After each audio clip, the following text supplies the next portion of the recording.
Chapitre 57 1740 Au roi de Prusse, Frédéric le Grand, en réponse à une lettre dont il honora l'auteur à son avènement la couronne. Quoi? Vous êtes monarque et vous m'aimez encore? Quoi? Le premier moment de cette heureuse aurore qui promet à la terre un jour si lumineux, marqué par vos bontés, mais le comble à mes vœux. Vos cœurs toujours sensibles, âme toujours égale, vos mains du trône à moi remplissent l'intervalle. Citoyen couronné et préjugé vainqueur, vous m'écrivez en homme et parlez à mon cœur. Cet écrit vertueux, ces divins caractères, du bonheur des humains sont les gages sincères. Ah, prince, ah, digne espoir de nos cœurs captivés, ah, régnez à jamais comme vous écrivez.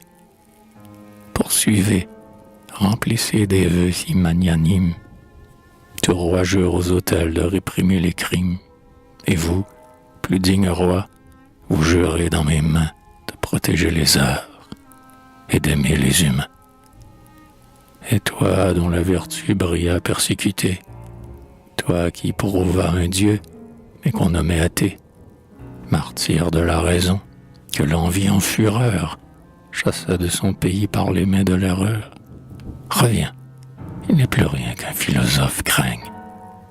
Socrate est sur le trône, et la vérité règne.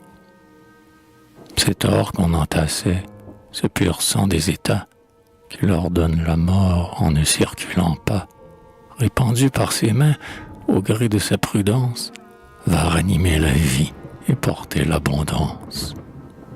La sanglante injustice expire sous ses pieds. Déjà les rois voisins sont tous ses alliés. Ses sujets sont ses fils, l'honnête homme est son frère. Ses mains portent l'olive et s'arment pour la guerre. Il ne cherche point ces énormes soldats, ce superbe appareil, inutile au combat, fardeau embarrassant, colosse de la guerre, enlevé à prix d'or, aux deux bouts de la terre.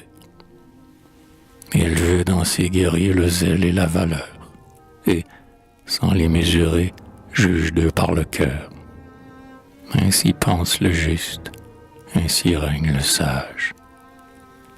Mais il faut au grand homme un plus heureux partage, consulter la prudence et suivre l'équité.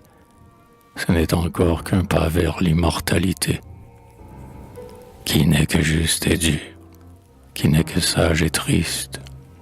Dans d'autres sentiments, l'héroïsme consiste. Le conquérant est craint, le sage est estimé, mais le bienfaisant charme, et lui seul est aimé. Lui seul est vraiment roi, sa gloire est toujours pure. Son nom parvient sans tache à la race future. Et qui se fait chérir, faut-il d'autres exploits? Trajan, non loin du Gange, enchaîna 30 rois. À peine a-t-il un nom fameux pour la victoire. Connu par ses bienfaits, sa bonté fait sa gloire. Jérusalem conquise et ses murs abattus n'ont point éternisé le grand nom de Titus. Il fut aimé, voilà sa grandeur véritable. Oh, vous qui l'imitez, vous, son rival aimable, effacez le héros dont vous suivez les pas. Titus perdit un jour, et vous n'en perdrez pas.